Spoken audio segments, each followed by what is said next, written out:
Queen on the application of Privacy International and the Investigatory Powers Tribunal and another.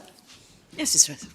My Lady, my Lords, I appear with Sir Geoffrey Joel, Mr. Jaffe, Mr. Cleaver and Ms. Sarathi for the appellant. My learned friends Sir James Eadie, Ms. Grange, Ms. Dobson and Mr. Bradford appear for the interested party, the Secretary of State, and Mr. Chamberlain and Mr. Heaton appear for Liberty intervening. The respondent, the Investigatory Powers Tribunal itself, does not appear and is not represented, and the court will have seen that there is a short note from the IPT in the core volume expressing the fact that they take a neutral position, and that is at page 179 of the electronic bundle. As the court's aware, we've agreed a timetable. I'm going to be making my submissions today. There will then be Mr. Chamberlain for 30 minutes tomorrow morning, Sir James until 3:30, leaving me 30 minutes to reply. I hope the court received a written reply that our team produced in response to the case of the respondents. I recognise it's a somewhat unorthodox move, but we thought in light of the legal issues that were raised and the fact that they required reference to further authorities, it would be of assistance to the court, and I hope it has been. Well, we did receive it, and thank you very much. And we all acknowledge that this is an incredibly important case. Grateful, my lady. As the court is aware, the question that's raised by this appeal is whether Section 67(8) of the Regulation of Investigatory Powers Act 2000 has the effect of wholly ousting the supervisory jurisdiction of the High Court and the Court of Session over any decision or purported decision of the Investigatory Powers Tribunal. The Divisional Court and the Court of Appeal have both held that Section 67(8) does have that effect. All decisions or purported decisions of the IPT are therefore entirely immune from challenge on any ground whatsoever.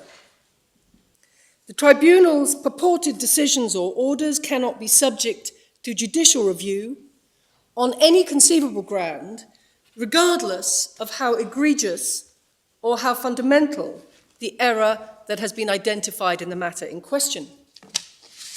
Just to give a couple of examples, and of course there are many examples that could be given, but for example, RIPA expressly requires that there are certain decisions that may only be taken by the tribunal sitting with 2 members. But if the tribunal were to purport to take such a decision through 1 member sitting alone, in spite of the patent invalidity of that decision, it would not be open to challenge. Another example, the Investigatory Powers Tribunal could decide to commit a party or counsel for a party to prison for contempt. And if it were to do that, the governor of the prison would be bound to accept the order committing for contempt as a valid order, and the individual would not be able to challenge that order either by way of judicial review or by way of habeas corpus, even to argue that the IPT had no power to commit for contempt.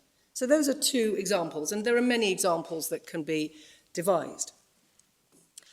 I want it to be clear at the outset that the issue does arise in these proceedings in these absolute terms, because the government's position and the effect of the findings of the lower courts is the absolutist one. The government contends for no judicial review at all on any ground. On that basis, against the objection of my clients, the courts below ordered the hearing of a preliminary issue on that very question. The government is contending for complete non-justiciability, and that is what the courts below have found. As this court will be aware, although, as I've said, both the Divisional Court and the Court of Appeal found that Section 67(8) did have this effect, in fact, Mr. Justice Leggett, as he then was, concurred reluctantly in the result of the Divisional Court. Well, he only concurred in order to make sure the matter went higher, didn't That's right, my lady. There's an interesting question, actually, whether his concern was right or whether, in fact, had he dissented, the result would simply have been that the claim for judicial review would have failed because of the burden being on the claimant to establish. But luckily, that's not an issue that this court has to consider. But the reasoning in the substantive reasoning in his judgment supports the opposite conclusion. And our submission is that the reasoning in the judgment of Mr. Justice Leggett, as he then was, is in substance correct. So our primary case is that the courts below have simply misconstrued section 67(8). It was not the intention of Parliament in enacting that provision to achieve the extreme result that the courts have found. On the contrary, Parliament used a formula which in our submission is not materially different from the form of words which was found by the House of Lords in the case of Annis Minnick, not to oust the High Court's power to grant certiorari to quash the decision of a statutory tribunal of limited jurisdiction on the ground of error of law. Can I just raise with you? Yes, my lord. It might be a good idea to raise this at a very early stage. Yes. I don't expect you to deal with it on here and now. But in asking ourselves what was Parliament's intention, we surely have to have regard to subsection 9 of section 67, which imposed the duty on the Secretary of State to secure that there was the possibility of an appeal. Well, I'm going to return to that point. In our submission, it doesn't advance these submissions, this case, and the reason is that that duty applies only to the exercise of the jurisdiction under subsections C and D of subsection 2, which have not been brought into force. And therefore, that duty does not apply in relation to the exercises of jurisdiction that we're concerned with under subsections A and B, in relation to which there is no duty, and that's the explanation for why there is no appeal right.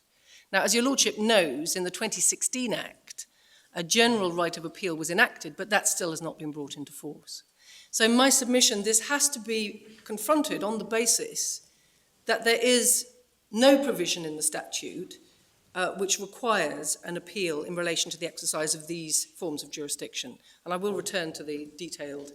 Well, I'm raising the point really because Yes, the implication is that insofar as Parliament intended to exclude judicial review, yes, the practical impact of that was intended to be rather more restricted than it has turned out to be in practice. well, my Lord, let me think about that, and I will return to the point.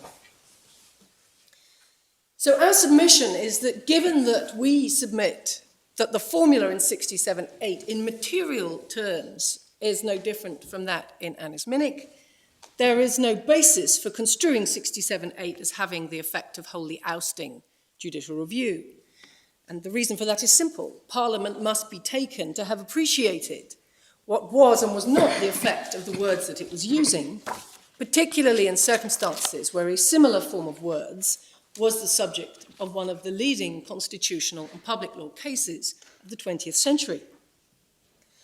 More fundamentally, the decision in Annis Minnick itself reflects centuries of consistent case law in which the courts have made clear that the supervisory jurisdiction originally of the Court of King's Bench and later of the High Court to quash the ultra vires decisions originally of inferior courts and latterly of inferior statutory tribunals and administrative public bodies as well, could not be ousted, at least in the absence of absolutely clear and explicit statutory language.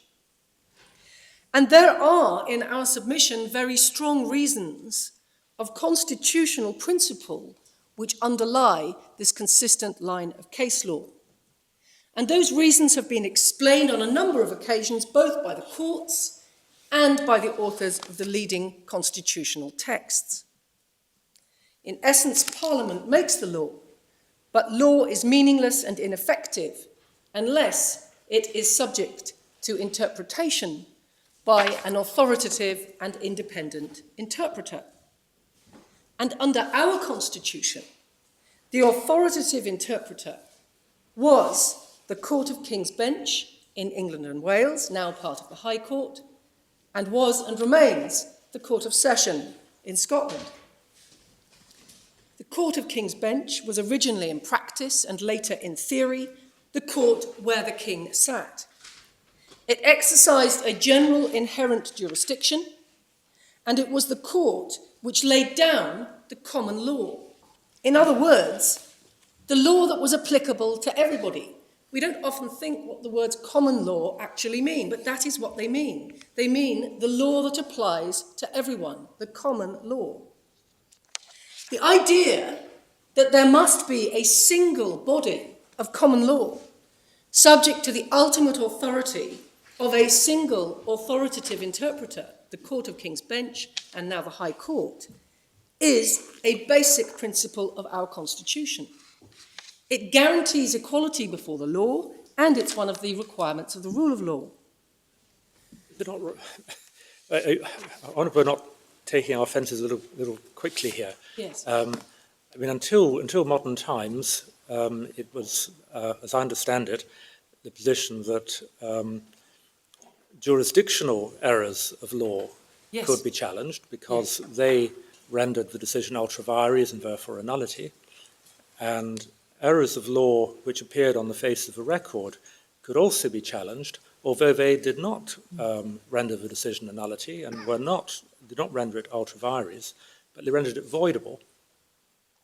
But if an error of law was neither jurisdictional nor apparent on the face of the record, then it was not open to challenge.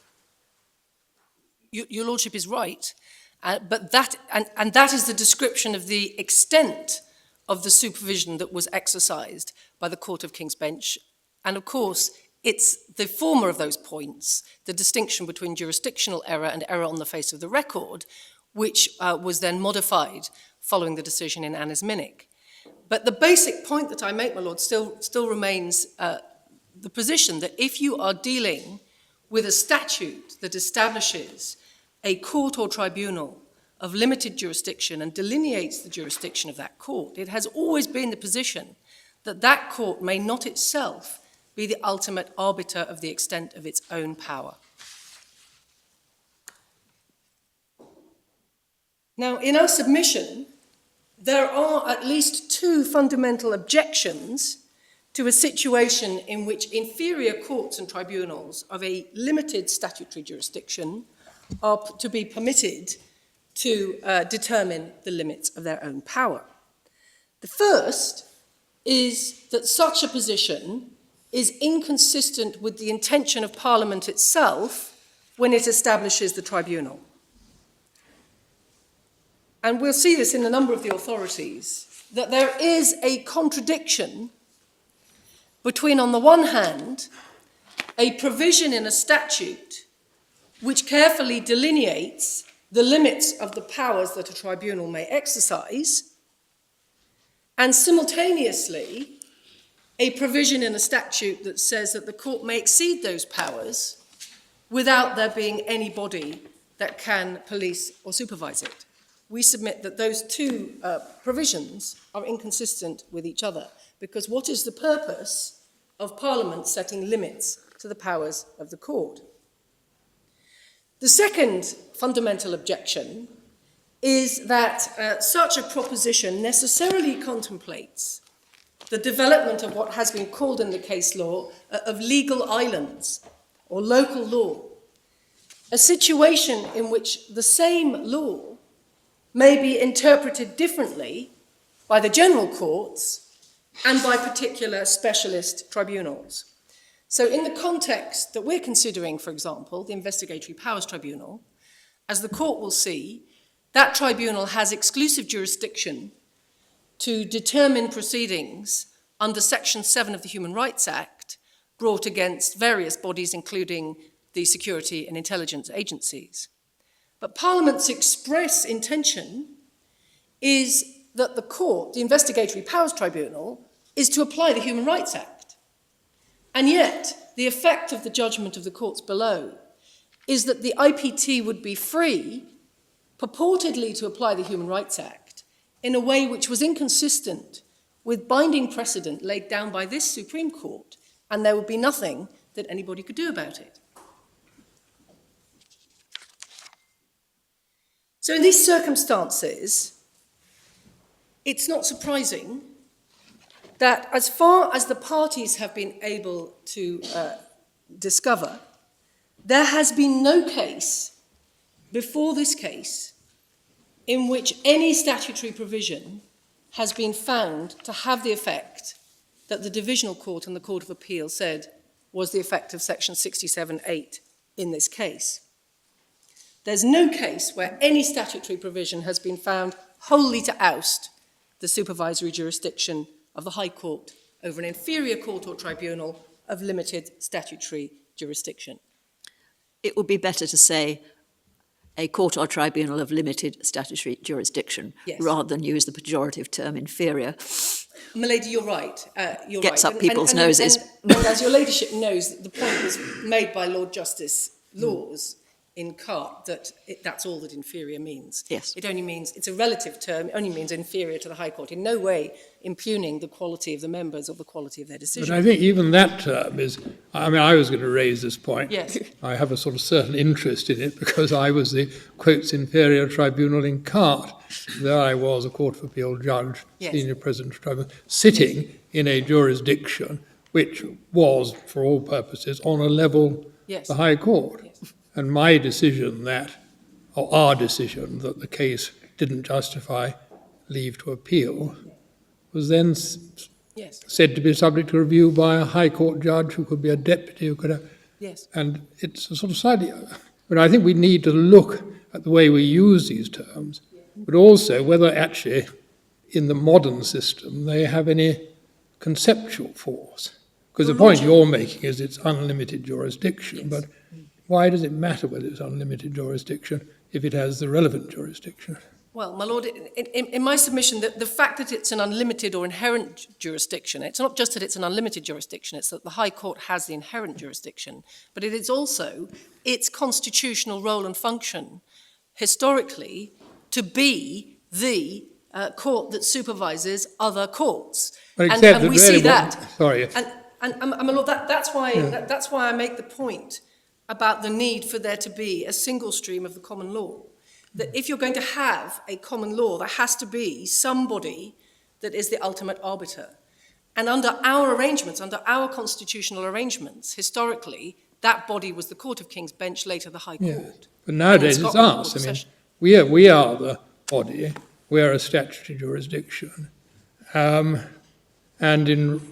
come on to Yes. Rakhar, which I think is an important case, Yes. where it seems to be accepted by everyone that you could exclude Yes, the higher jurisdiction. yes. Anyway, I just Yes. raise it because I think, I don't know how one resolves these, but I think they're quite difficult questions. And Now- the counter-argument is Yes. that when Parliament establishes a tribunal with a specialist jurisdiction, and it requires it, I don't know, for example, to fix fair rents, just say. Sorry, I beg your pardon, my lord. Or just for example, to fix fair rents Yes. for dwelling houses. Yes. Then the contrary argument would be that Parliament may intend the tribunal itself to be the body which decides what is to count, for example, as a dwelling house, say.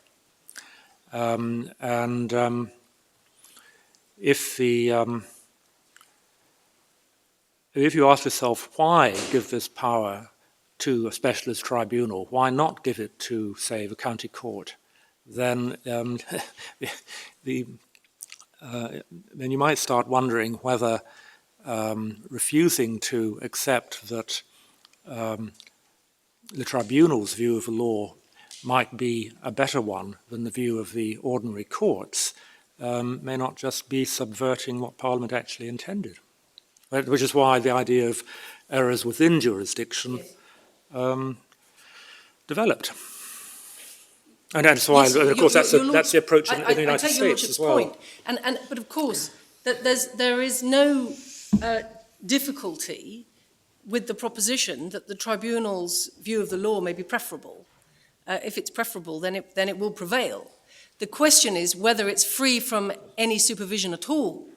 And your Lordship is rightly putting to me the historical distinction between error going to jurisdiction and error on the face of the record. But in this case, the position is very stark, because the position that's been adopted by the Court of Appeal and the position that's taken by the government is that there is no error. There's no error that could be made by this tribunal that would be capable of challenge or correction. And that's why I gave the examples that I did at the outset. And the question is, did Parliament intend to establish a tribunal that is effectively an autocracy, that is a law unto itself, and that is free from any form of supervision whatsoever? And it's that proposition that in our submission is inconsistent with constitutional principle. My Lords, my Lady, there may be circumstances where Parliament can restrict the extent of supervision. And we've seen, for example, examples where there is a strict limitation period provided in the planning context in particular, where a challenge has to be brought within a 6-week period. There are all kinds of ways that Parliament may by statute restrict the supervision of the High Court. But the question here is, may it oust it entirely so that this tribunal is wholly a law unto itself? Now, in our submission, when you look at the case law, what you see is that courts have never been prepared to accept that that is so. And there's a variety of different reasoning that's been adopted by the courts historically, different interpretive techniques that have been used to reach that result, but the result has always been the same. And the result has been the same not only in this jurisdiction and in Scotland, but in other common law countries as well. Now, these principles and this history, so not just the history of Annus Minich, but the centuries that precede Annus Minich, are to be taken to have been well known to Parliament when it enacted Section 67(8) of RIPA. And in our submission, that background makes it inconceivable that Parliament intended to make a provision with such profound, radical, and far-reaching implications through a single subsection of a statute which nowhere makes explicit what the Court of Appeal has found to be its revolutionary and unprecedented effect. If this provision means what the Court of Appeal says it means, it's the statutory equivalent of the highly unusual contractual term that needs to be written in red with a hand pointing at it in the contract. But Section 67(8) simply does not contain the wording that would be necessary in order for it to have that effect. So our primary submission is simply that on its ordinary and natural interpretation, read in the light of the very well-known principles that govern clauses of this type, which must be taken to have been well known to the draftsman, there was no parliamentary intention to oust judicial review by Section 67(8). Both the Court of Appeal and the government have sought to bolster the construction for which they contend and which the Court of Appeal found by pointing to aspects of the context in which Section 67(8) was enacted, including the fact that the IPT deals with national security matters and that in order to enable it to do so, it operates special procedures, including a closed material procedure. Now, we submit that the objections which were raised by the Court of Appeal and by the government now on this appeal are unfounded as a matter of fact. There are no practical difficulties with the Judicial Review Court exercising its jurisdiction. That, we say, was always clear and is even clearer now after the decision of this court in Haralambous. But more fundamentally, we say that this is an impermissible approach in principle. The national security context was known and understood by Parliament at the time that it enacted RIPA. It's fundamental to RIPA. You can see it going through the statute. and was taken into account by Parliament when it chose to use the words that it did in section 67(8). And when it chose not to use the kind of clear and explicit language which, in the light of the history of clauses of this type, would have been necessary wholly to oust judicial review. In that situation, in our submission, it simply isn't open to the courts to impute an intention to Parliament from the national security context to interpret this clause in a different way from the way that normal principles of construction would suggest is appropriate. Indeed, that would be to usurp the intention of Parliament. It would be the court taking upon itself a policy decision that ouster is appropriate in this national security context, which is not reflected in the wording of the statute.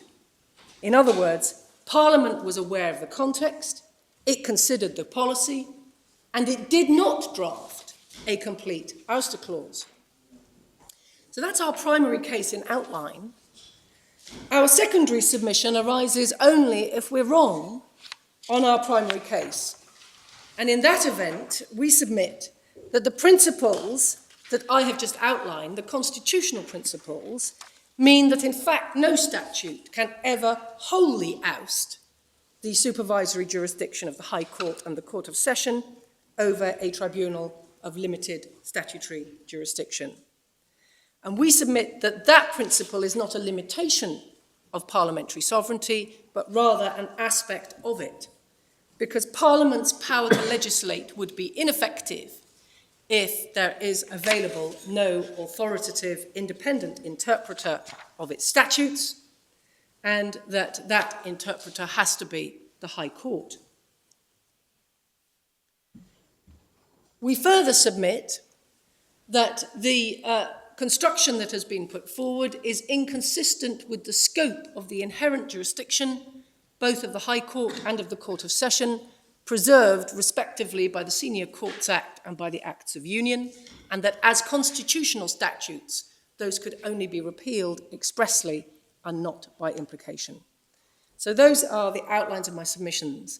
What I now propose to do is to deal first with the provisions of RIPA itself, then with the relevant case law on ouster clauses, then to make my submissions on what we submit as the proper interpretation of section 67(8), to identify what we say are the flaws in the judgment of the Court of Appeal, and finally to make my submissions on issue 2. So can we now turn to the statutory framework? And the court has that in Authorities Bundle 1 behind tab 1. I should say that some of these have come out rather faint in my copy, and I hope that the Tribunal's version is legible. What you have behind tab 1 is part 4 of RIPA. RIPA itself is the successor of a number of statutes which dealt with predecessor tribunals to the Investigatory Powers Tribunal.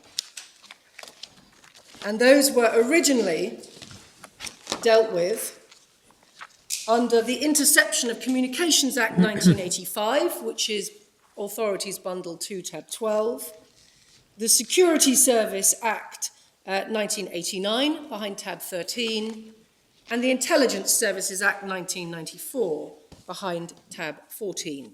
And each of those acts established a separate tribunal, which have now all been consolidated together in the Investigatory Powers Tribunal, and they each contained a clause in materially similar terms to the one that we're concerned with, section 67(8). Insofar as we're concerned with the state of the law at the time this clause was brought in, Yes. are we looking at it in 2000 or in 1985 when the first... My Lord, in my submission, both dates are relevant, because 1985 is the first date when the clause in those terms was placed in the predecessor statutes, and in 2000 the decision was taken by Parliament to continue. Yes, it's just that Annie's Minute was very fresh in everyone's mind in 1985, probably in a way Well, not that fresh, but quite Well, indeed, my lord, and your lordship will see in due course that, of course, in 1985, even fresher in the mind than Anne's Minute, was O'Reilly and Macman, Yes. which had been decided in, I think, 1982. Yes. Yes, I mean, that's what I was thinking, really. Yes. That one's probably looking at it against that immediate background. Indeed, my lord. So, yes, and as Mr. Jaffe rightly reminds me, Khawaja, but I'm going to come specifically to the Khawaja point in its due place. So if we now come to RIPA itself, first of all, we see the various commissioners are identified, and the tribunal itself is established under section 65, which is at page 850. I'm going to give only the electronic numbering throughout. So, section 65, there shall, for the purpose of exercising the jurisdiction conferred on them by this section, be a tribunal consisting of such number of members as Her Majesty may by letters patent appoint. So the very first thing you see is that the purpose of the tribunal is stated to be to exercise a limited statutory jurisdiction. And we then see at subsection 2, the nature and limits of the jurisdiction are outlined. Now, these provisions are somewhat complex. They are summarised in our written case at paragraph 23.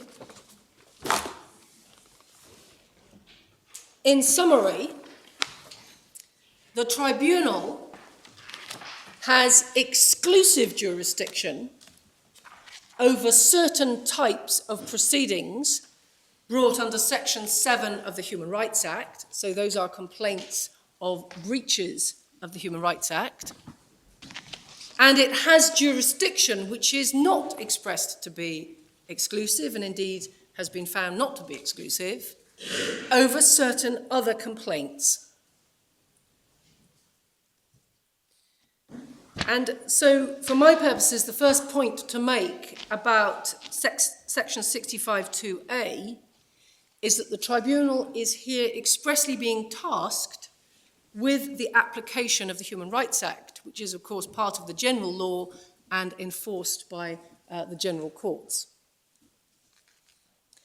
And it has exclusive jurisdiction to deal with such proceedings which fall within subsection 3.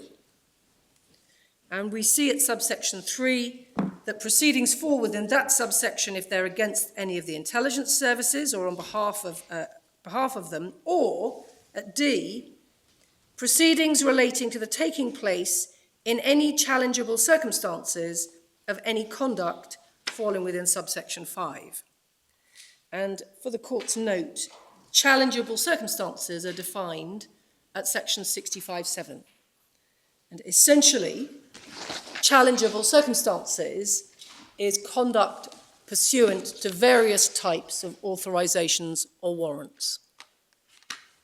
Did you tell us that parts of Section 65 were not in force yet? I did, my lord. Which parts are they? Section 65(2)(c) and 2(d) have never been brought into force. So those aspects of the tribunal's jurisdiction are not live. And they, that takes me to the point I was making a little while ago in response to my Lord Reid. But excuse me for stopping you.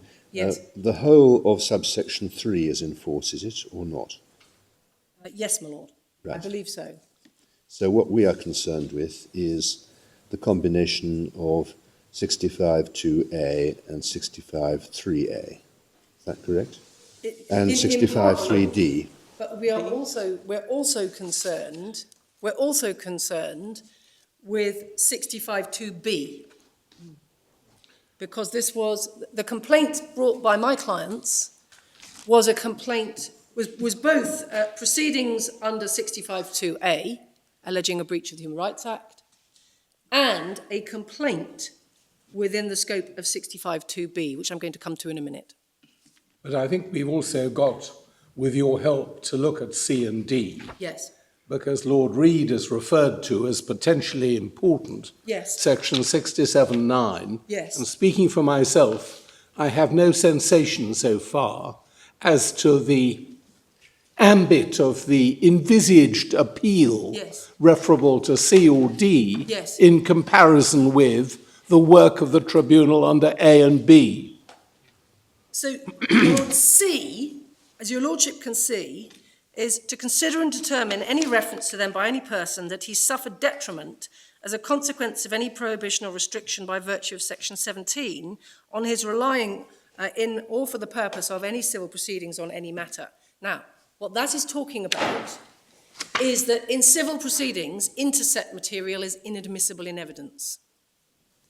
And so that is talking about a specific complaint brought by a person that they have suffered a detriment because they have not been able to rely in civil proceedings on intercept material excluded by virtue of section 17.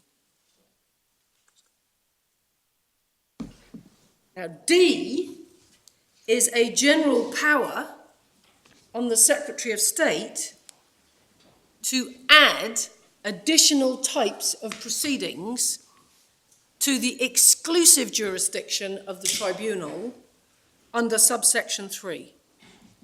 So you can see, to hear and determine any other such proceedings falling within subsection 3 as may be allocated to them in accordance with provision made by the Secretary of State by order. So, at the moment, subsection 3 gives exclusive jurisdiction to the tribunal for Human Rights Act complaints against the intelligence services and made in challengeable circumstances. But the Secretary of State, in theory, if subsection D were in force, could add other types of Human Rights Act proceedings to that list and allocate them. Why do you say that this is a power to add things to the exclusive jurisdiction? My Lord, I say that because that takes you back to 65(2)A, the only appropriate tribunal, that's the exclusive jurisdiction, to determine proceedings which fall within subsection 3 of this section.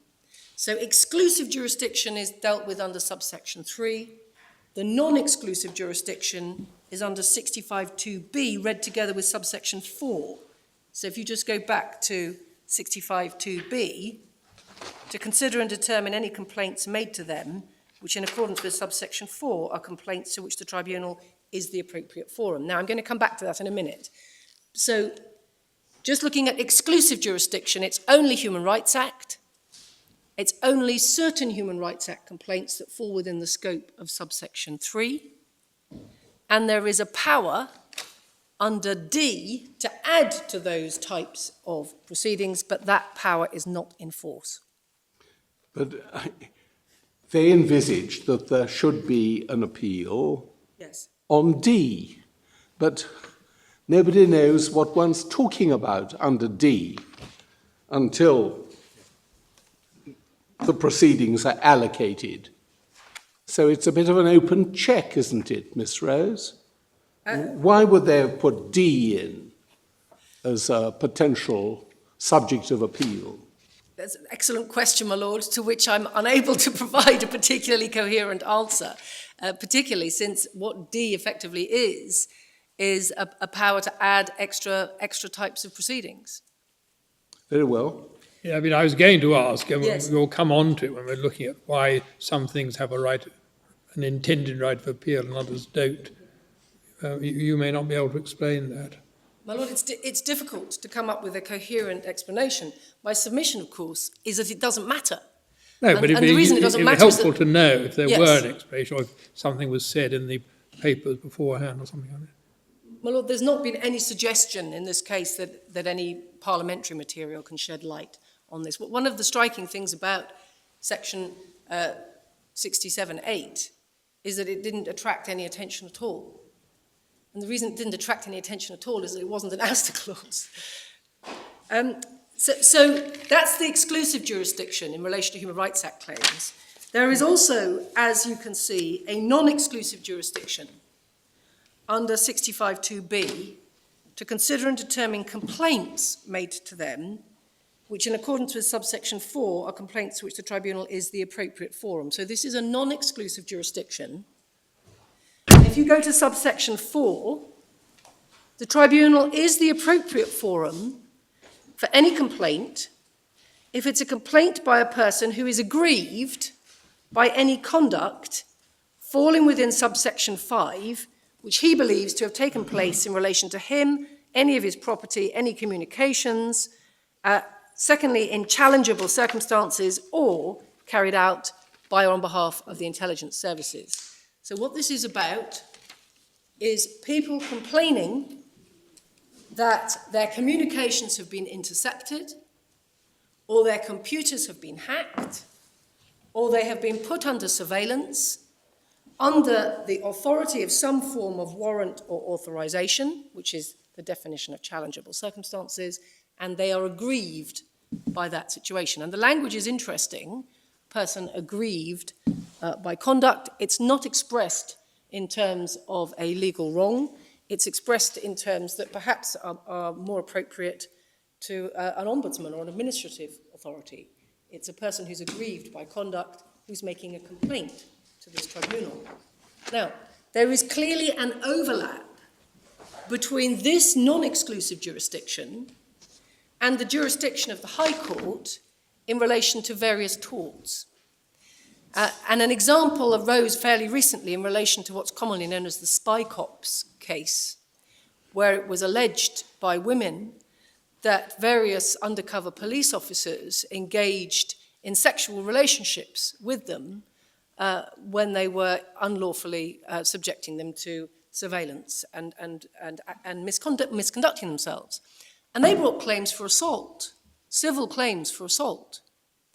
And it was argued that those claims should properly have been brought in the Investigatory Powers Tribunal, because the women are people who are aggrieved by the conduct of these police officers pursuant to various authorizations or warrants in challengeable circumstances. They fall within subsection 4. And what the Court of Appeal held in that case was, yes, the IPT has jurisdiction, but so does the High Court. So there is there a concurrent jurisdiction where there may be a tort claim in the High Court, but there may also be scope for a claim to the IPT. Can you help me, Ms. Rose, with this? The jurisdiction under A Yes. and also under D Yes. concerns proceedings. Yes. Under B, Yes. it concerns complaints. Yes. And under C, it concerns references. Yes. Do we find somewhere else in the Act what the difference is between these three categories? My Lord, we don't, but one can infer, I think, as follows. Proceedings is a term that comes from Section 7 of the Human Rights Act. If your Lordship wants to just take up Authorities Bundle 2, we can turn up the Human Rights Act at, it's at tab 16, page 1129.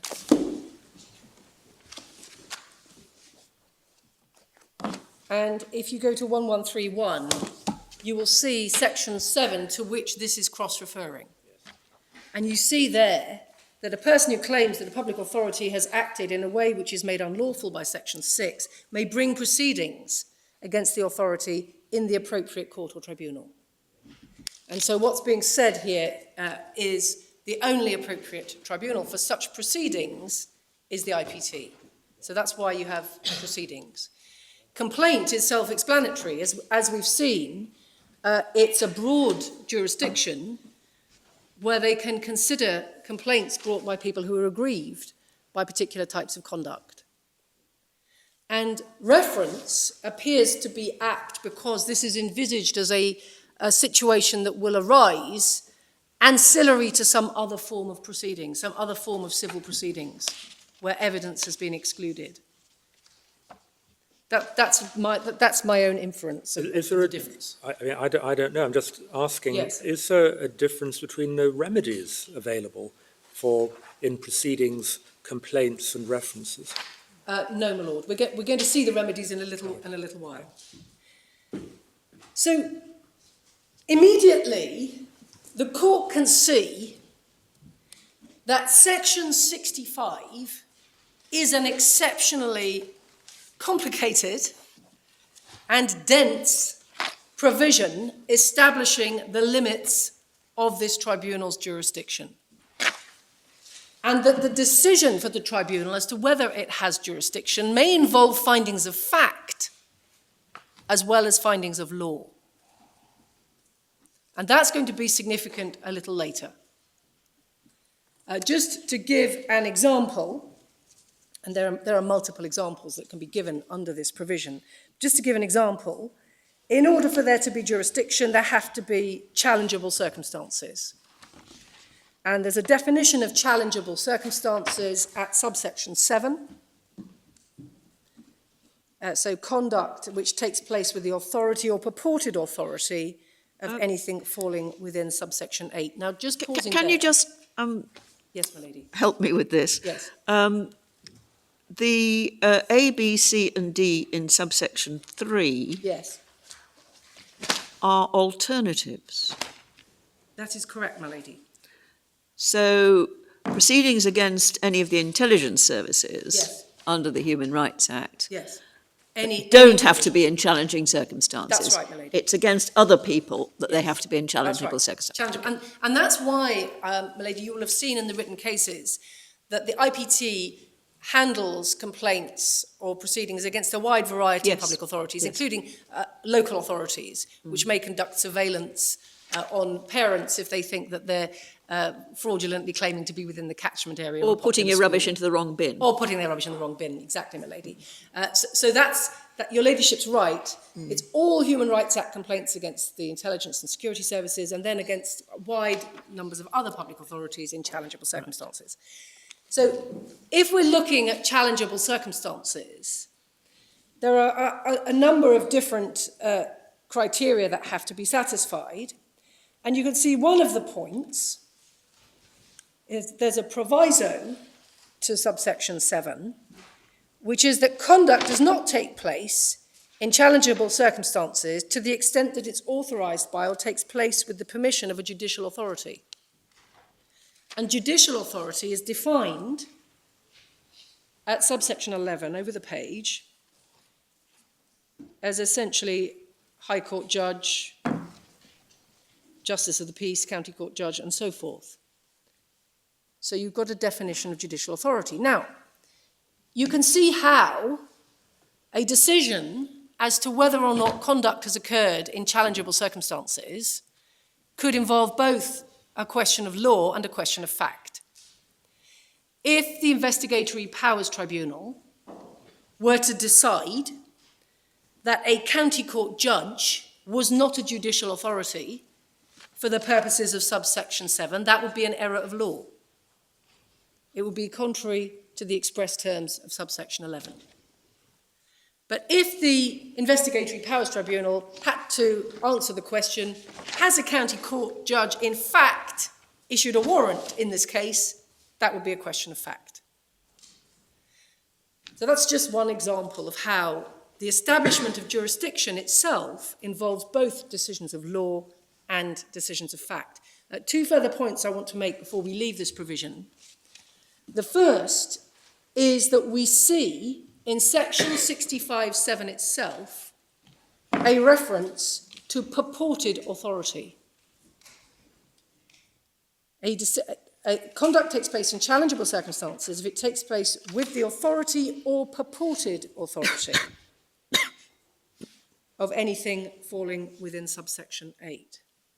Now that's very significant when we come to the construction of section 67(8), because it tells you that the draftsman of RIPA was perfectly well aware of the notion that a decision of a public authority tainted by an error of law was a nullity and not true authority. And of course, since the whole purpose of this provision is to enable you to challenge such a decision, the provision includes the words purported authority, because otherwise you could get some argument that there would be no jurisdiction unless the warrant was valid. And that is the wording that you don't find in section 67(8), where you get to ouster.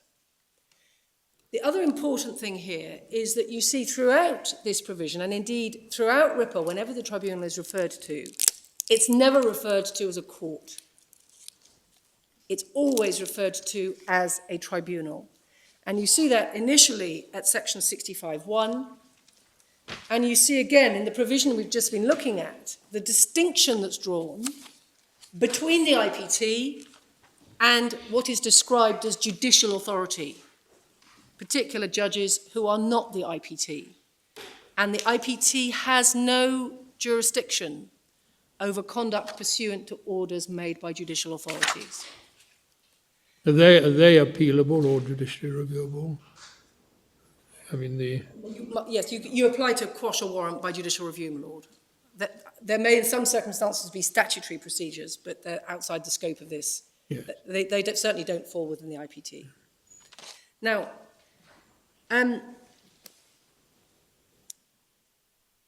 that's significant when we come on to the question of the status of the IPT and the suggestion that's been made by Her Majesty's government in this case, that the IPT should be regarded as a judicial body, a court of law, in some way comparable in status to the High Court. We submit that's contrary to the whole of the statutory scheme. Well, it must be a court of some kind, never mind whether it's comparable to the High Court, because it is exercising in a particular context the power which would otherwise fall to the High Court under Section 7(1) of the Human Rights Act. I mean, it's difficult to see how 65(2)(a) can be a description of anything other than a judicial function. Well, my lord, that, in my submission, that question raises a number of different points. The first question is, what's the definition of a court? The second is, what distinction is there to be made between a court and a tribunal? And the third question is, what is the exercise of a judicial function? These are all different questions. Now, the first simple statutory answer to your lordship is that Section 7 of the Human Rights Act doesn't require proceedings to be brought before a court. It expressly requires proceedings to be brought before a court or a tribunal.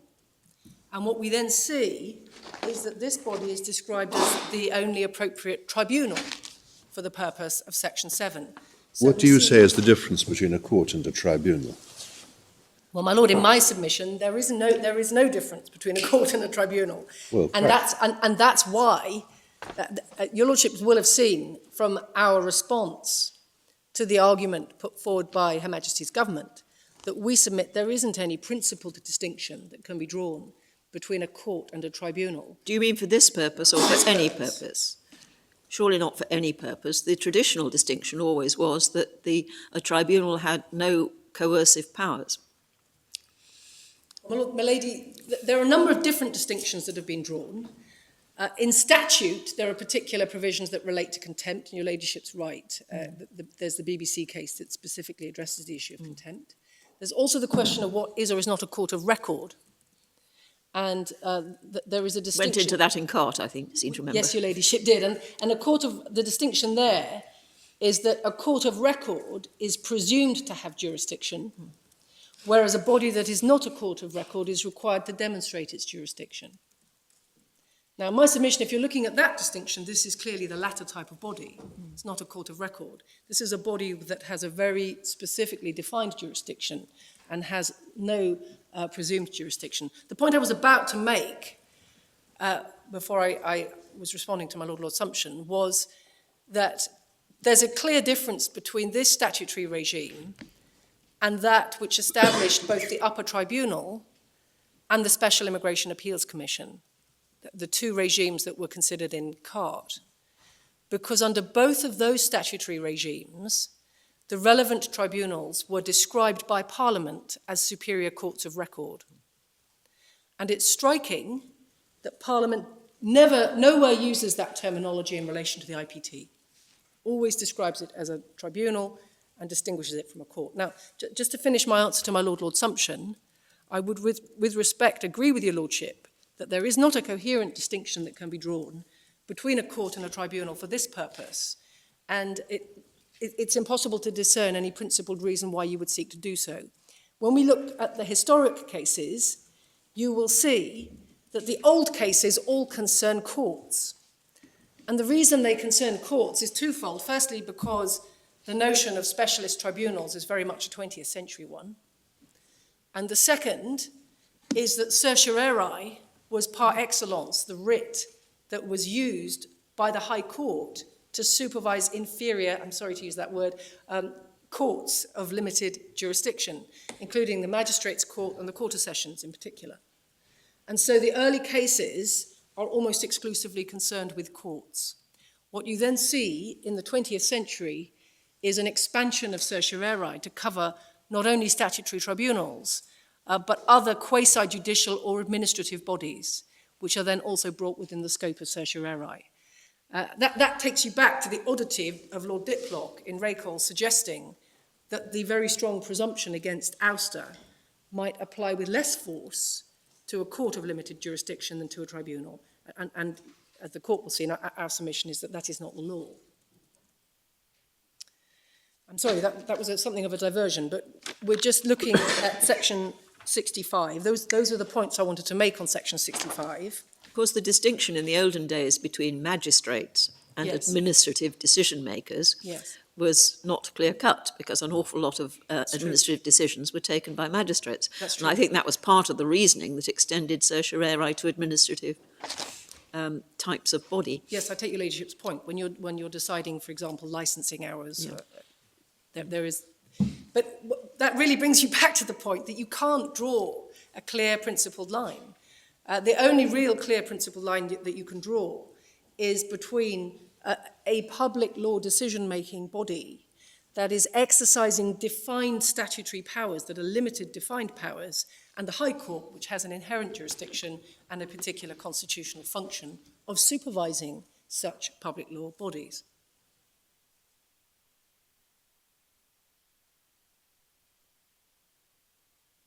Section 66 makes further provisions in relation to 65(2)d, which isn't in force, so it needn't trouble us. We then come to section 67, which is, of course, at the heart of this case.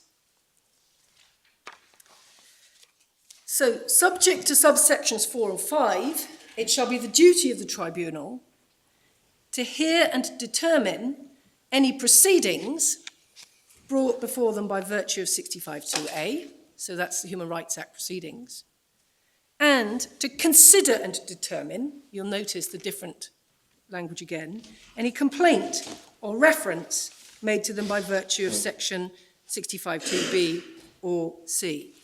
So there we see two different types of provision. Now, why are there two different types of provision? And the answer is that the function of the tribunal is somewhat different in relation to those two types of jurisdiction. As regards the Human Rights Act, it's relatively straightforward. We see at 67(2), that where the tribunal hear any proceedings by virtue of 65(2)a, they shall apply the same principles as would be applied by a court on an application for judicial review. Now, of course, in substance, that may involve a close examination of the merits, because the types of proceedings you're talking about here are proceedings under Section 7 of the Human Rights Act.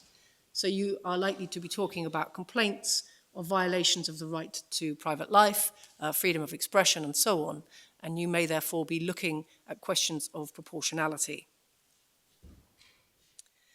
Then at 67(3), where the tribunal consider a complaint by virtue of 65(2)b, it shall be the duty of the tribunal to investigate. So their first duty is an investigative duty, to investigate whether the parties against whom any allegations are made have engaged in any conduct falling within 65(5). So the first duty of the tribunal is a factual investigation about whether any of these types of conduct have occurred.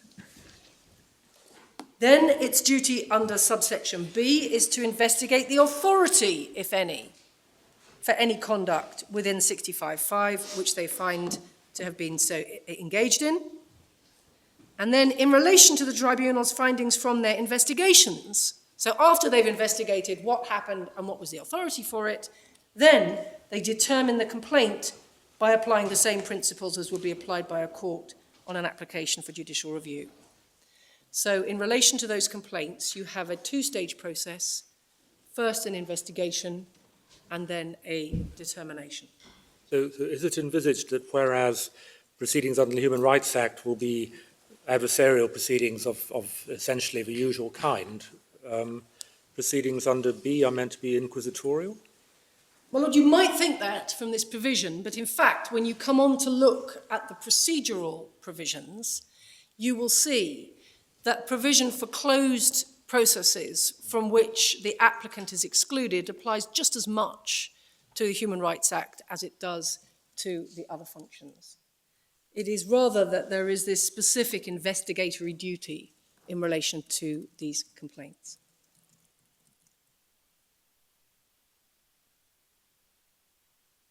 Then, at subsection 4, they're not under that duty if it appears to them that the bringing of the proceedings or the making of the complaint or reference is frivolous or vexatious.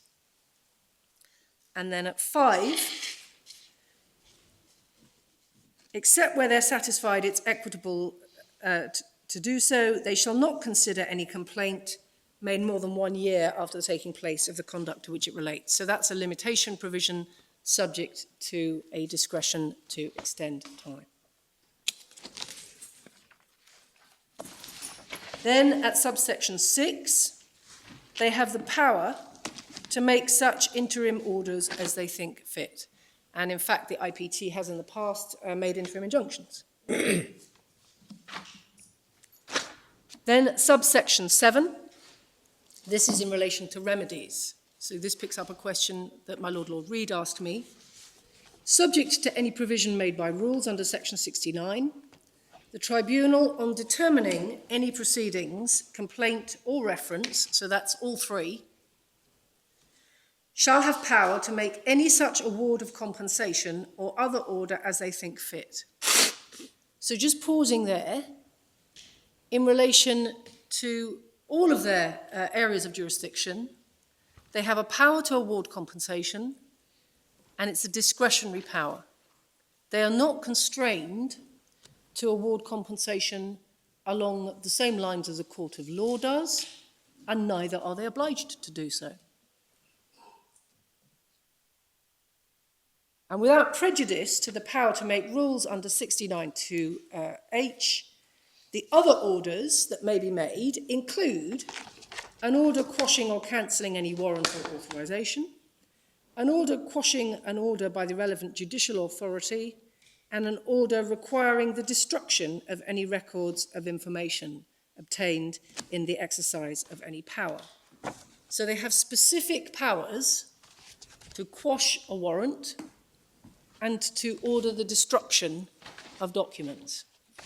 Now, to make the obvious point, the exercise of these powers could, of itself, harm national security. There could be circumstances in which the Tribunal might order the quashing of a warrant and therefore the ceasing of surveillance or the ceasing of interception, which could be very damaging to national security.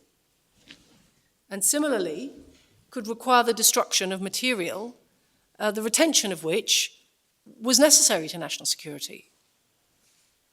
And if in doing so, the Tribunal didn't have regard to its overriding duties to protect national security, or made some other error of law, its decision would be invalid. And yet, on the finding of the Court of Appeal, the Security Service and the Intelligence Service would have no means by which to challenge such a decision or order. And that's the reason why we say, it's one of the many reasons why we say, that the national security context here does not tell against the availability of judicial review. The underlying assumption of the Court of Appeal appears to have been that it would only ever be the applicant that was dissatisfied with a decision of the Tribunal and the applicant that was seeking to challenge it in the High Court. But in fact, one can well envisage circumstances in which an error of law might be made by the Tribunal that had seriously damaging consequences and which the security and intelligence services would be very keen to challenge by way of judicial review. And one has to ask, is it plausible that Parliament intended to prevent them from doing so? To give a simple example again, let's say that the tribunal made an order requiring MI5 to disclose the identity of an agent.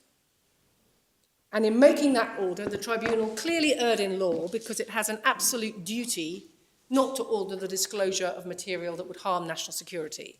And such an order, of course, would also constitute, or could certainly constitute, a risk to the life of the individual and would be breach of the Human Rights Act. And yet, it is the position, following the Court of Appeal's judgment, that there would be no recourse against such an order. The identity of the agent would have to be disclosed. The agent themselves would have no way of challenging that order, even though their life was being put in danger. We then come to section 67(8). And I make the preliminary observation that it is perhaps surprising that a provision which is said to have such profound, unprecedented and far-reaching consequences is tucked away at subsection 8 of this section, which is headed Exercise of the Tribunal's Jurisdiction. That is perhaps not what you would expect if it were a clause of the massive constitutional significance that the Court of Appeal say that it is. So section 67(8), except to such extent as the Secretary of State may by order otherwise provide. So the first point there is that the Secretary of State has the power to make an order providing for an appeal. Determinations, awards, orders, and other decisions of the tribunal, including decisions as to whether they have jurisdiction, shall not be subject to appeal or be liable to be questioned in any court. So that's the provision with which we are ultimately concerned. I'm going to return to the proper construction of this provision somewhat later, because obviously that's part of our case, but you can see immediately that it picks up the different types of decisions that the tribunal makes: determinations, awards, orders, and other decisions. So determinations are the final determination, awards are awards of compensation, orders are both interim orders and other decisions is a catch-all for any other decision that the tribunal may make. And the operative part of the clause is that such varieties of decision shall not be subject to appeal or be liable to be questioned in any court. And the subject to appeal is, of course, nothing to do with judicial review, and not liable to be questioned in any court is the same formula as the formula considered by the House of Lords in Annis Minnick.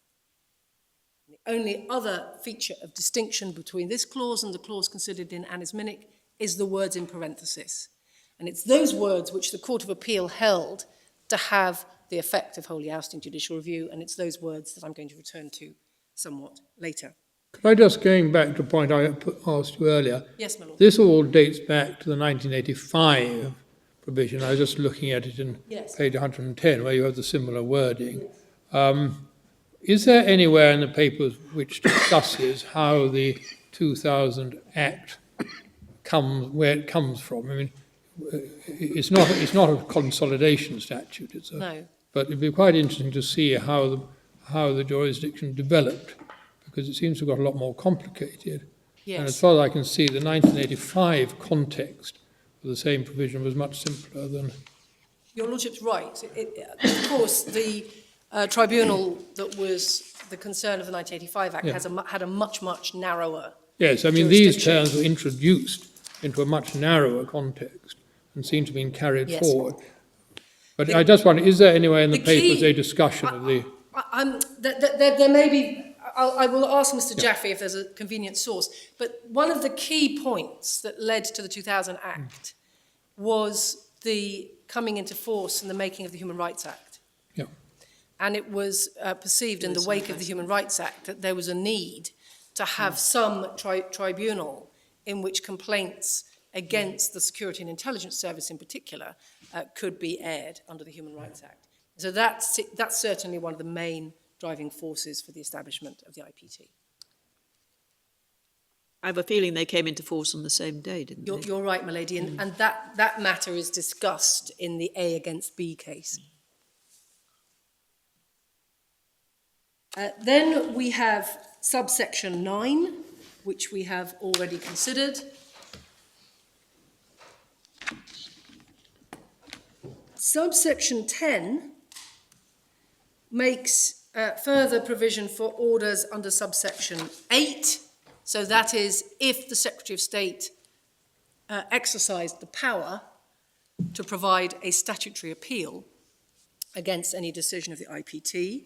And you can see that under subsection 10, such an appeal could either be to a different tribunal or by way of the conferring of jurisdiction, this is subsection C, to hear appeals on any existing court or tribunal. So either route is envisaged as possible. One of the points that's made by the government in their written case is that this provision suggests a self-contained scheme with a statutory appeal to a different statutory tribunal, but it also envisages a statutory appeal to the ordinary courts. Either option is left open. And then you see at subsection 11 that order-making power is subject to a positive resolution procedure. And at 12, also subject to consultation with the Scottish ministers and also to be laid before the Scottish Parliament. And that power has never been exercised. So that is section 67. Section 68 deals with tribunal procedure. Now, again, these are very detailed and specific provisions, and I don't intend to go through them all. I want to draw your attention to section 68(4), where the tribunal determine any proceedings, complaint or reference, they shall give notice to the complainant, which, subject to any rules, shall be confined, as the case may be, to either a statement that they've made a determination in his favour or a statement that no determination has been made in his favour. So that is, of course, very different from what you would expect from a court.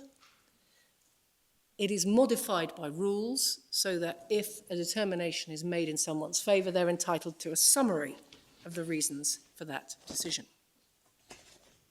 Then at subsection 5, where the tribunal makes a determination in someone's favour, they have a duty to make a report of their findings to the Prime Minister.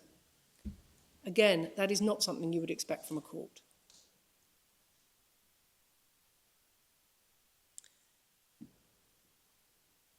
And then at subsection 6, it is the duty of public servants to disclose or provide to the tribunal such documents and information as the tribunal may require to enable them to exercise their jurisdiction or any of their functions. So there's the duty to provide disclosure. Then at section 69, page 858, tribunal rules. And at 69.2, we see that rules may enable the jurisdiction of the tribunal to be exercised at any place in the United Kingdom by any 2 or more members of the tribunal designated for the purpose by the President. So the President does not have to be a decision maker, but 2 or more members in general. And in fact, we'll see under rules that there are some decisions that can be made by a single member, including in relation to disclosure. And then at subsection 4, this is the power to hold a closed hearing in the absence of the applicant. I don't propose to go through it in detail, but essentially subsection 4 sets up a regime under which the tribunal may hold hearings without giving notice to the applicant and from which they are excluded.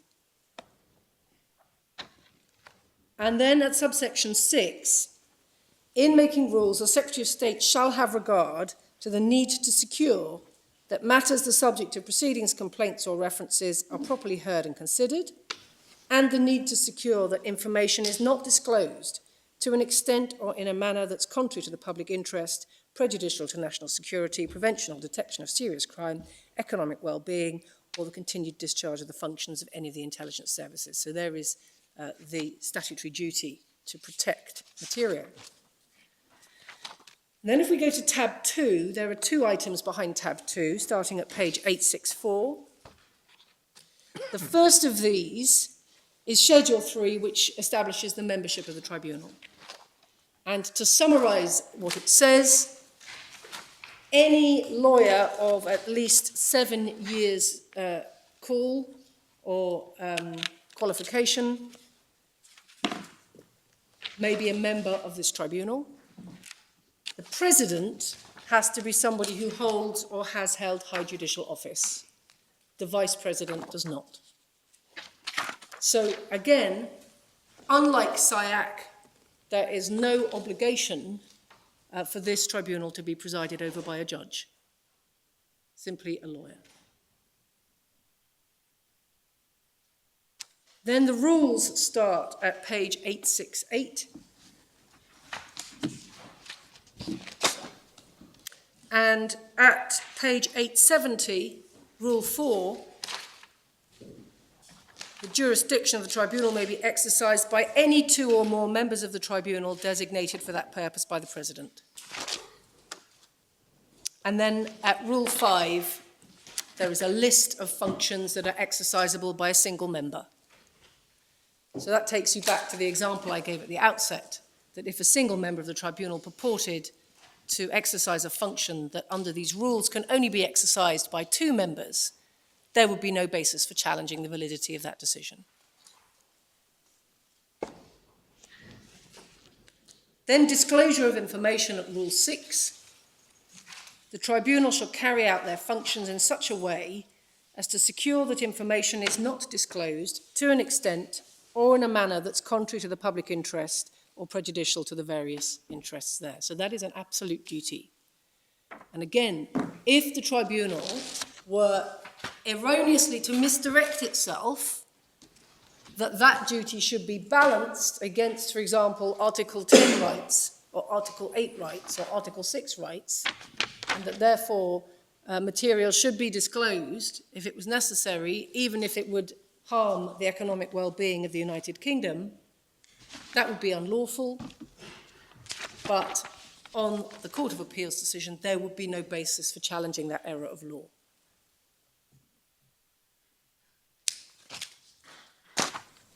Then Rule 9, forms of hearing and consideration. And again, under this rule, you have a code that deals with closed hearings.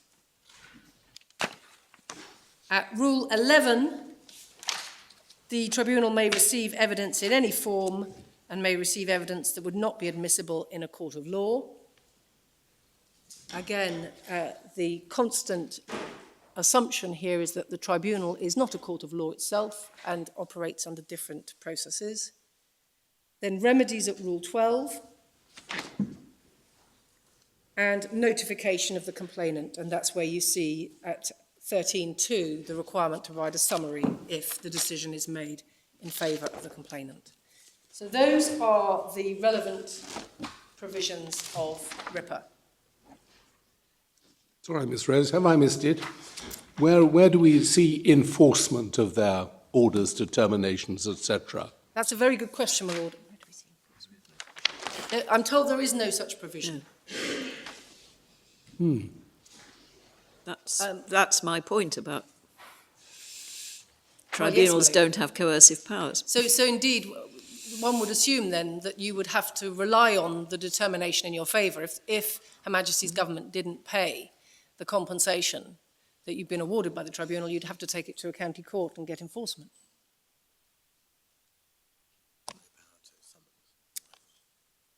Yes, Mr. Jaffe also points out that under Rule 11.3, there's no power to compel anybody to give evidence.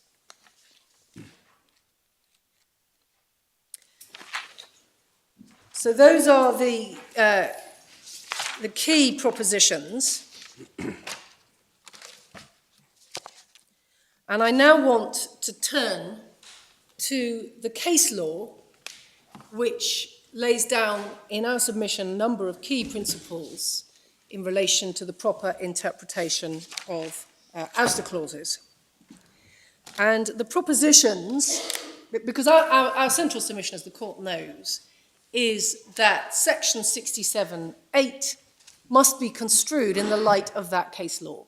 And Parliament must be taken to have been familiar with it and to have intended the provision to be construed consistently with it. Can I just sort of, stepping back a moment, Yes, my the Lord. question of enforcement, Yes. you said, well, they'd have to go to the county court to enforce. I mean, there could be all sorts of things which someone wanted to enforce. It's common ground, is it, that the county court would have jurisdiction to enforce that? Lord, I don't know the answer to that, and no doubt Mr. Eden No. would say he seems Well, troubled by the notion. We'll see. But, We won't press him now. But Sir James, not But I mean, presumably, the county court, at least on the Court of Appeals position, wouldn't be able to question the varies No, of the order absolutely. they were enforcing. No, indeed not. But that is not particularly surprising. You wouldn't expect a court that charged with the enforcement of an order necessarily to be in a position to challenge its varies. Well, unless it was clearly outside. Unless it was, yes, interesting question. But in this case, of course, let's say, for example, that the clerk to the IPT forged an order of the IPT awarding him £100,000 compensation from Her Majesty's government. On the government's case, not only would that be fully enforceable, but there would be no remedy. You couldn't go to the High Court to have that set aside or challenge it in any way. That is the implication of this case. It goes that far. Now, so my central submission is that 67(8) must be construed in the light of the relevant case law. And in our submission, the case law shows the following propositions. First, that courts have for centuries made it clear that the supervisory jurisdiction of the Court of King's Bench and the Court of Session over a court or tribunal of limited jurisdiction cannot be ousted by Parliament, at the very least in the absence of clear, specific, unambiguous and express language to that effect.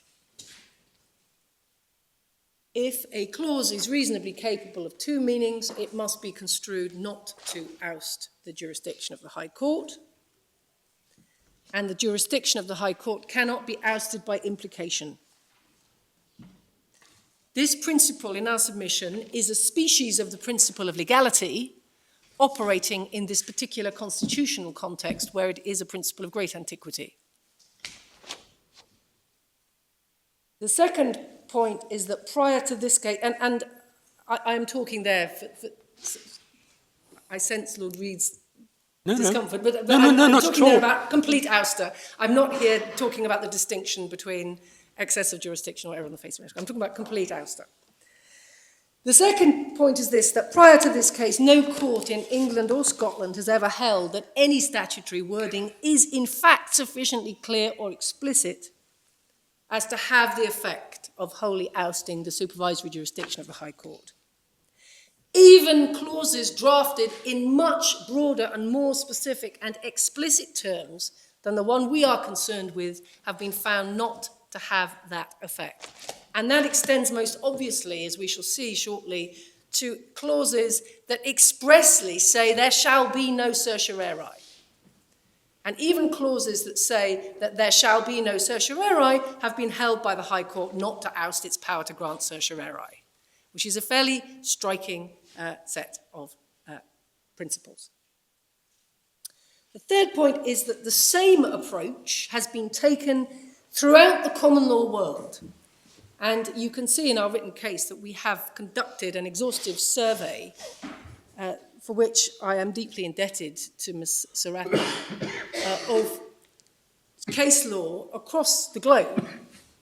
The only possible exception to this that we have been able to locate is two decisions from apartheid-era South Africa. Apart from those possible cases, there is no precedent for a clause having this effect.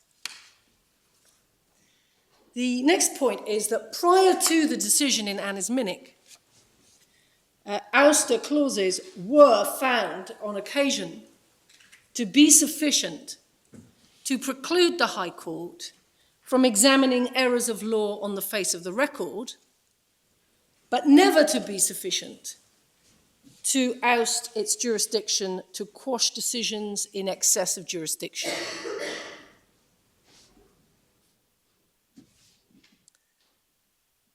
The fifth point is that the House of Lords in Anisminic, and in subsequent cases describing the effect of Anisminic, most importantly O'Reilly and Macman, abolished the distinction that had previously applied between error on the face of the record and error going to jurisdiction, and held that a tribunal with a limited statutory jurisdiction had no jurisdiction to make a material error of law, and that decisions that it made pursuant to such an error of law were a nullity and were not proper decisions at all. Sixthly, the House of Lords in Anisminic specifically held that a statutory provision, which we say is in materially similar terms to this one, did not oust the supervisory jurisdiction of the High Court to quash a purported decision of a tribunal performing a judicial function with limited statutory jurisdiction and a legal chairman, which was tainted by an error of law. The decision in Anisminic has been considered in many cases, but the most important for our purposes is the decision of both the Divisional Court and the Supreme Court in Card. The Divisional Court was, of course, not simply considering the upper tribunal, but was also considering the position of SIAC. There were two cases before the Divisional Court, Cart in the upper tribunal and U against SIAC. SIAC, in many ways, closely analogous to the IPT. In some ways, more akin to the High Court than the IPT. In particular, designated expressly by Parliament as a superior court of record, and a court which must be presided over by a judge, by somebody who holds or has held high judicial office, unlike the IPT.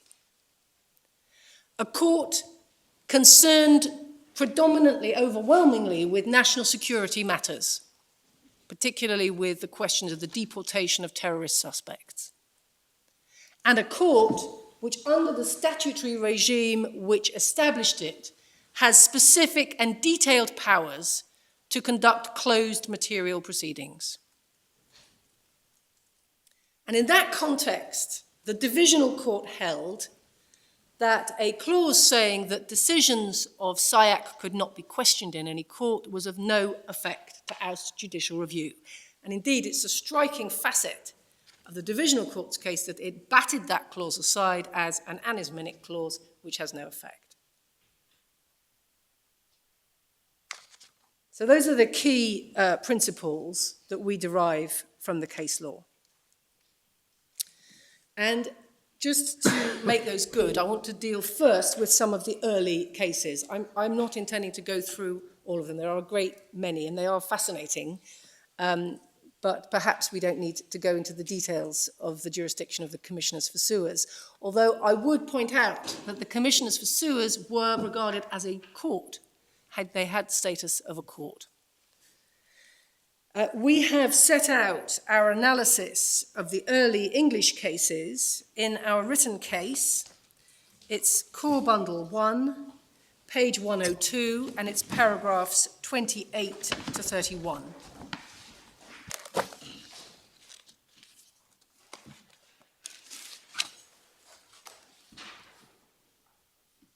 Now, I do want to draw attention to a couple of these cases.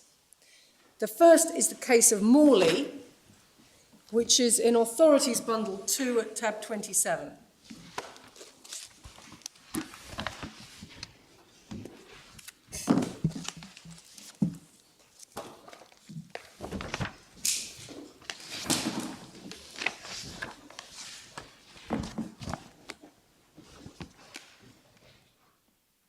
a case dating from 1760, a case under the Conventicle Act, which was an act which banned secret and unauthorised religious gatherings, particularly of nonconformists.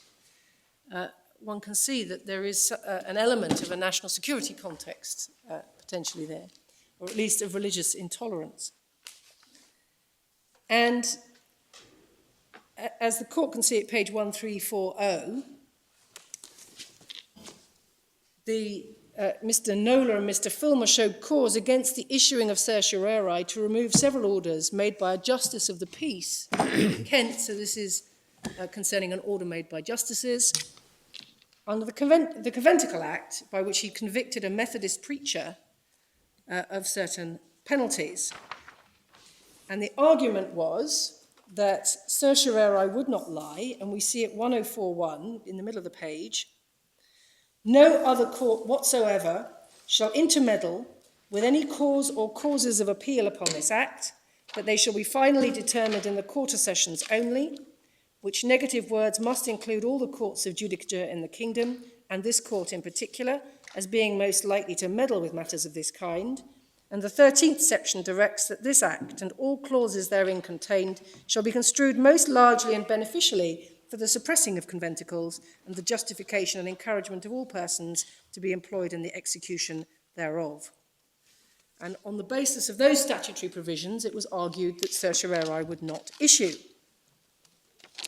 And the court were unanimously of the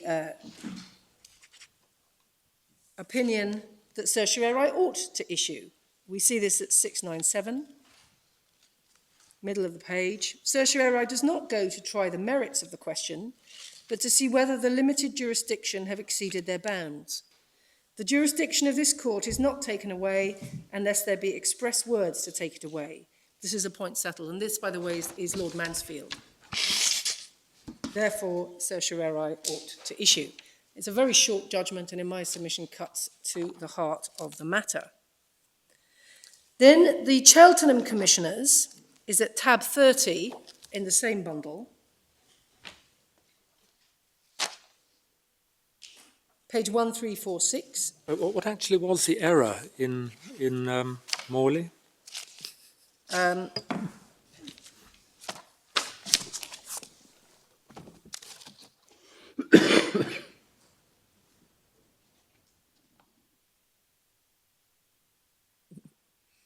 It's not clear what the error was said to be. I think that the complaint was a jurisdictional one. It was being said that the court had no jurisdiction to grant certiorari.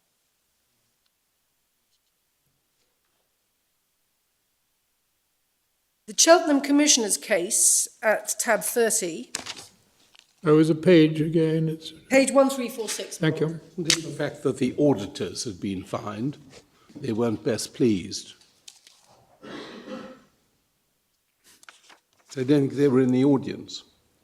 Anyway, we'll look at it. So this is the Queen against the Commissioners for paving, lighting, etc., and for regulating the police. And this was a power that commissioners had to lay rates, and aggrieved parties had a right of appeal to the quarter sessions. Again, therefore, the quarter sessions clearly a court of law, and the order of the quarter sessions was to be final, and no order or rate was to be removed by certiorari. And you see that at page 1346. The specific statutory provisions are set out in the footnotes at 1347.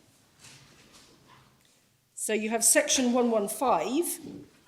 Persons aggrieved by any rate or assessment may apply to the commissioners for relief. If they're not satisfied, they may appeal to the quarter sessions. Section 134 provides for such appeal and enacts the determination of the said justices in the said general quarter sessions shall be final, binding and conclusive to all intents and purposes whatsoever. And then 136, no order, verdict, rate, assessment, judgment, conviction or other proceeding touching or concerning any of the matters aforesaid or touching or concerning any offence against the Act or any bylaw or order to be made in pursuance thereof shall be quashed or vacated for want of form only, or be removed or removable by certiorari or any other writ or process whatsoever into any of His Majesty's courts.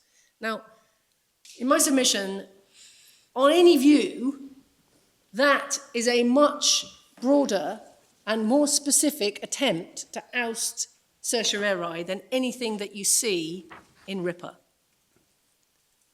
And it must be taken to have been within the contemplation of Parliament when it enacted RIPA.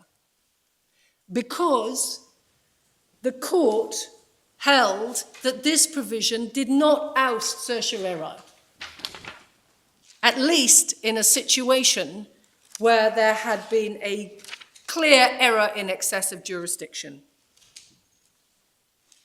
You cited this case in Evans, I think. That may well be right, my lord. Essentially, this was a case of bias. Some of the justices who sat were alleged to have had an interest. And Lord Chief Justice, Lord Denman, was clear that even this explicit provision precluding certiorari was invalid. And we see this at page 1349, the bottom paragraph. It is perfectly clear that proceedings such as those which took place on the second day cannot be supported in this court. We've already stated our opinion that the clause which takes away the certiorari does not preclude our exercising a superintendence over the proceedings so far as to see that what is done shall be in pursuance of the statute. Now, that's a remarkable statement, and in my submission, it actually supports our second proposition.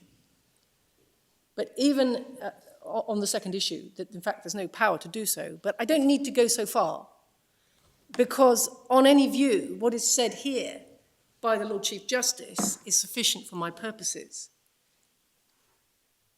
The statute, and look at the next sentence, the statute cannot affect our right and duty to see justice executed. And here I'm clearly of opinion that justice has not been executed.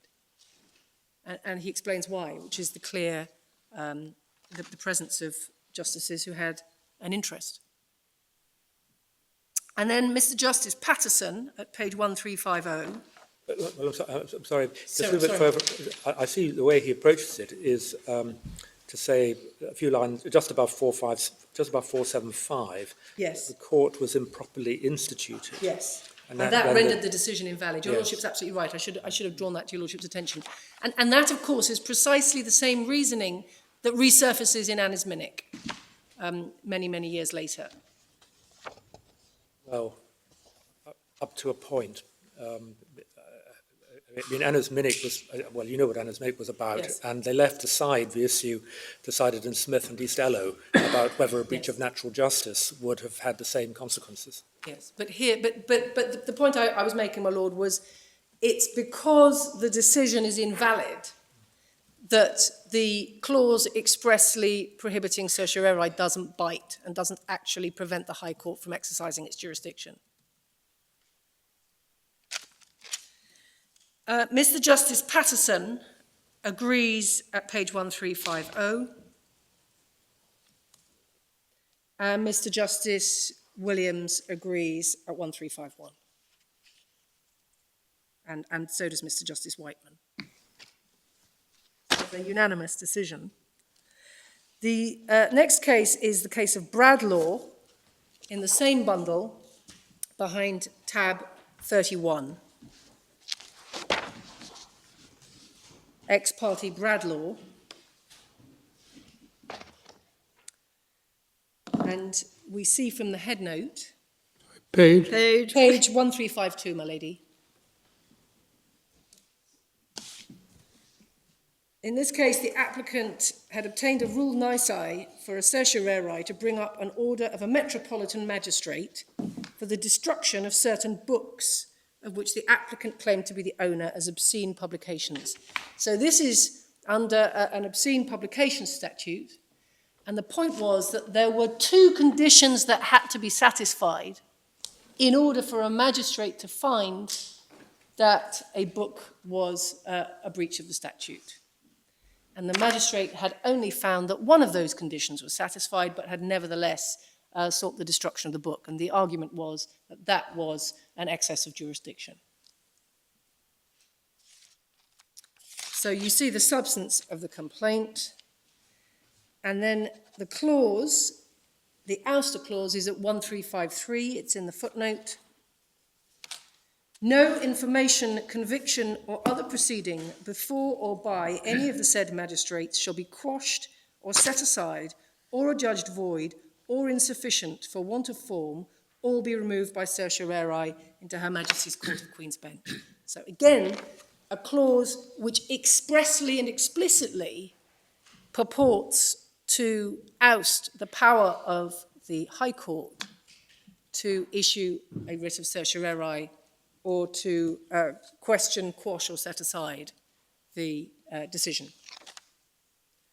And Lord Chief Justice Coburn, again, has no difficulty in finding that this clause does not oust the court's supervisory power. And you see that he deals first with the merits. His judgment starts at 1354, and he explains that the order is defective because it omits an essential element of jurisdiction, the statement that the magistrate was the opinion that the books were the proper subject of a prosecution for misdemeanour. That's at the top of page 512. That's 1355. Now, at the bottom of the same page, it was contended that the certiorari is taken away by these statutory provisions. I entertain very serious doubts whether that provision does not apply only to matters in respect of which jurisdiction is given by that statute, and not to matters in which jurisdiction is given by subsequent statutes, but it's not necessary to deal with that point. This is an objection founded on an absence of jurisdiction appearing on the face of the order, and I am clearly of opinion that the section does not apply when the application for the certiorari is on the ground that the inferior tribunal has exceeded the limits of its jurisdiction. And we see that Mr. Justice Mellor agrees. It is well established that the provision taking away the certiorari does not apply where there was an absence of jurisdiction. Then he says this: the consequence of holding otherwise would be that a metropolitan magistrate could make any order he pleased without question. And that, we say, is precisely the position that the government are contending for in this case.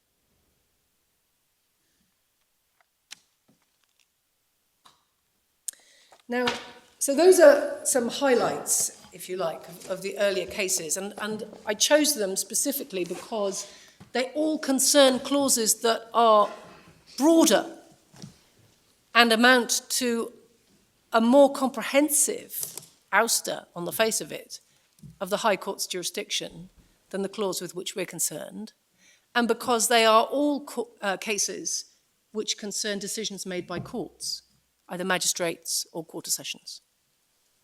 They don't contain an equivalent of the words in parenthesis in section 67. Your Lordship's right. Your Lordship's right. And I'm going to return to those words in due course. But what they do contain is something that is not, of course, in section 67.8, and that is an express prohibition on certiorari. One of the striking features of 67.8 is nowhere does it say the court may not grant judicial review. And you would have thought that if that was the intention of Parliament, that would have had to have been said as a minimum. Now, the early cases were considered by the Court of Appeal in the case of Gilmore in 1957. And that judgment is in Authorities Bundle 3 at tab 39.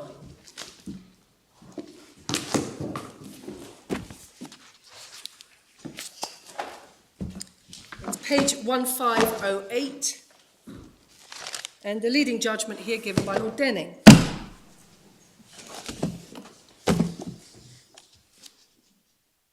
And this related to a specialist tribunal, a medical appeal tribunal, which was deciding whether the applicant had suffered an industrial injury. And the question was whether the damage to his eyes, his blindness, was caused by an industrial accident or by some other cause. And there was an express statutory provision that decisions of the Medical Appeal Tribunal should be final. The question was whether that precluded judicial review. And if you go to page 1517, you see in the middle of the page that Lord Denning, or Lord Justice Denning as he then was, identifies the statutory provision. Any decision of a claim or question shall be final, and asks, do these words preclude the Court of Queen's Bench from issuing a certiorari to bring up the decision? And he then conducts a review of the early authorities, including the authorities that I've just shown, and he comes to the conclusion that simply saying that a decision is final is not sufficient to oust judicial review. And you see that conclusion at 1519. And he says that it's open to the court to grant certiorari for any error on the face of the record. So this is not just in relation to jurisdictional error. Now he then goes on obiter at 1520 to consider no certiorari clauses. And this, of course, was not a no certiorari clause. It was a clause that said the decision should be final. So this is at page 1520. In contrast to the word final, I'd like to say a word about the old statutes which used in express words to take away the remedy by certiorari, by saying the decision of the tribunal shall not be removed by certiorari. Those statutes are passed chiefly between 1680 and 1848, in the days when courts used certiorari too freely and quashed decisions for technical defects of form. In stopping this abuse, the statutes proved very beneficial, but the court never allowed those statutes to be used as a cover for wrongdoing by tribunals. If tribunals were to be at liberty to exceed their jurisdiction without any check by the courts, the rule of law would be at an end.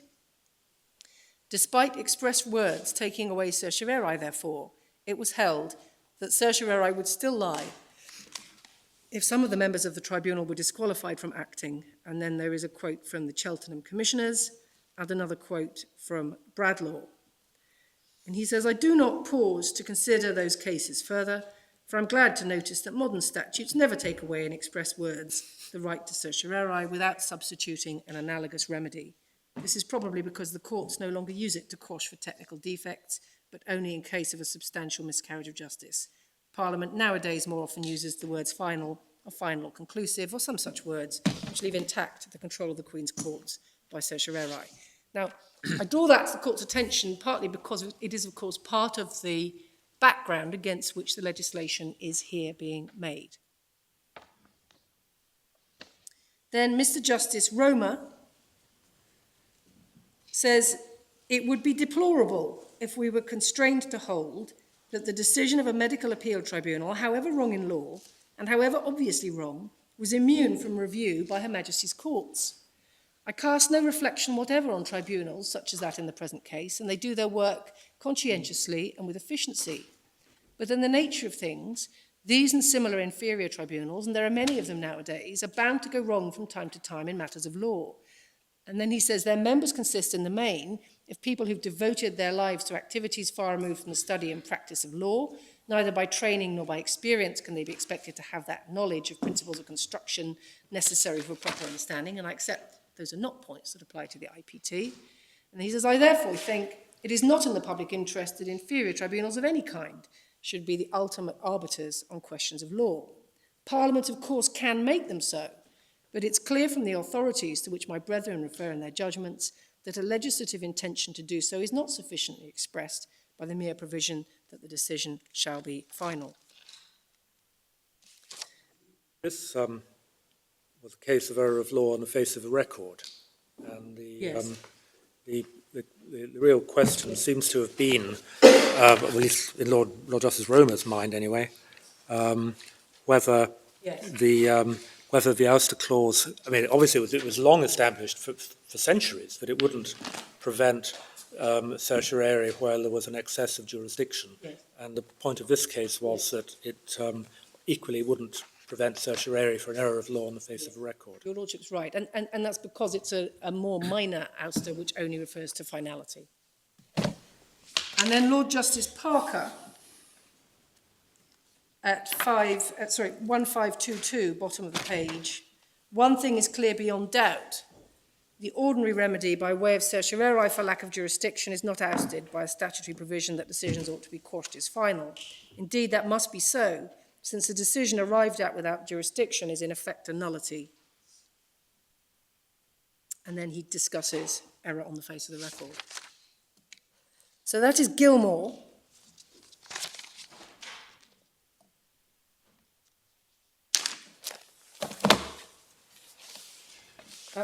Before I leave this case, also Lord Justice Parker, he quotes from a decision of the Privy Council in the Crown against Nat Bell Liquors. This is at page 1523.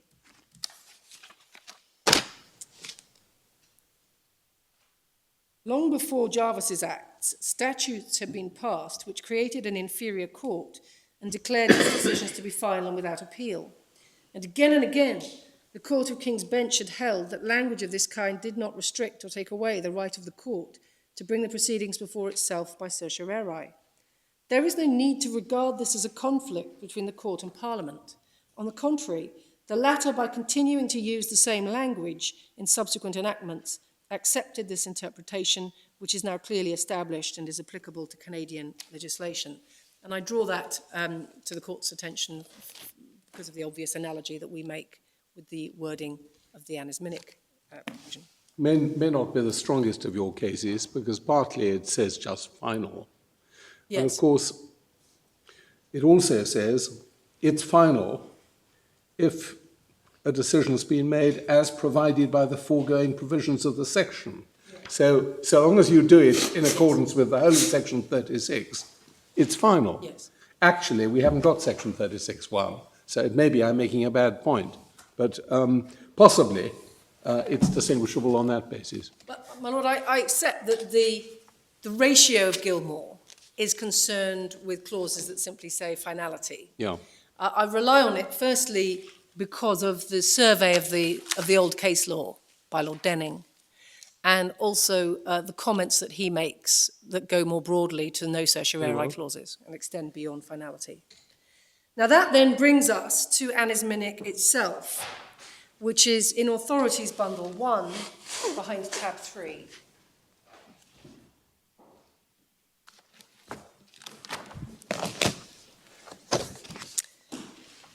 And the context, of course, of anisminic was a statutory tribunal that had been established to determine claims for compensation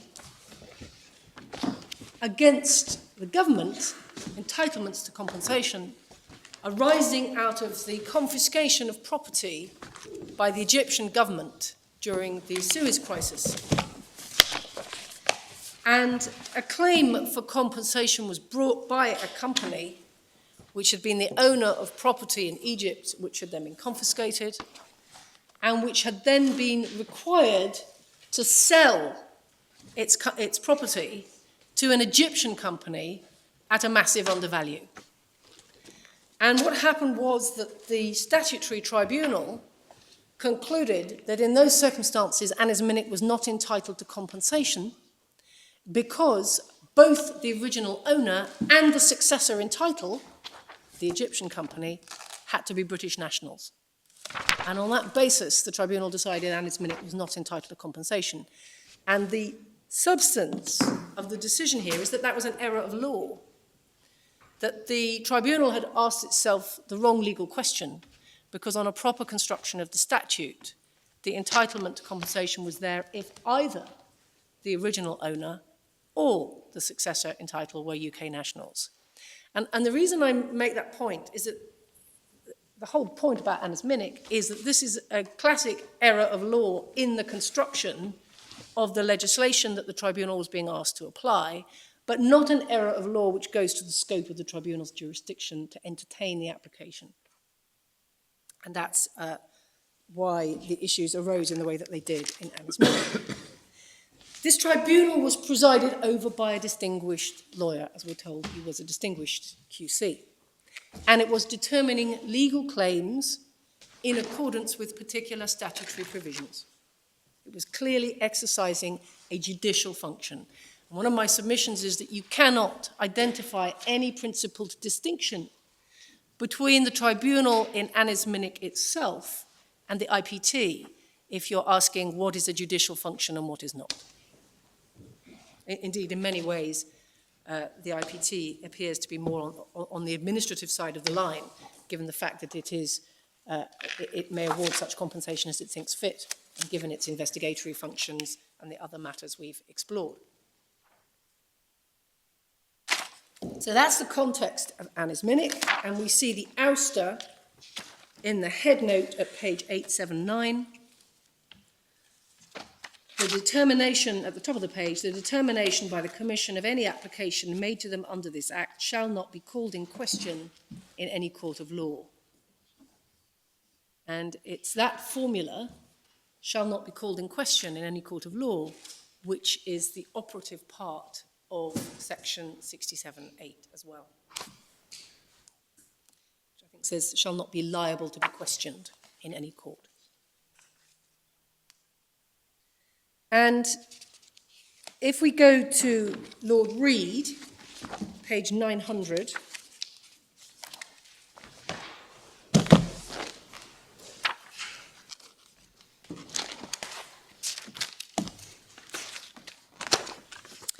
he addresses the argument based on section 4.4, starting just below the letter F. The next argument was that by reason of the provisions of section 4.4, the courts are precluded from considering whether the respondent's determination was a nullity, and therefore it must be treated as valid, whether or not inquiry would disclose that it was a nullity. And he then sets out the clause. The respondent maintains these are plain words, only capable of having one meaning. Here's a determination which is apparently valid. There's nothing on the face of the document to cast any doubt on its validity. If it is a nullity, that could only be established by raising some kind of proceedings in court. But that would be calling the determination in question, and that is expressly prohibited by the statute. The appellants maintain that's not the meaning of the words of this provision. They say that determination means a real determination and does not include an apparent or purported determination, which in the eyes of the law has no existence because it's a nullity.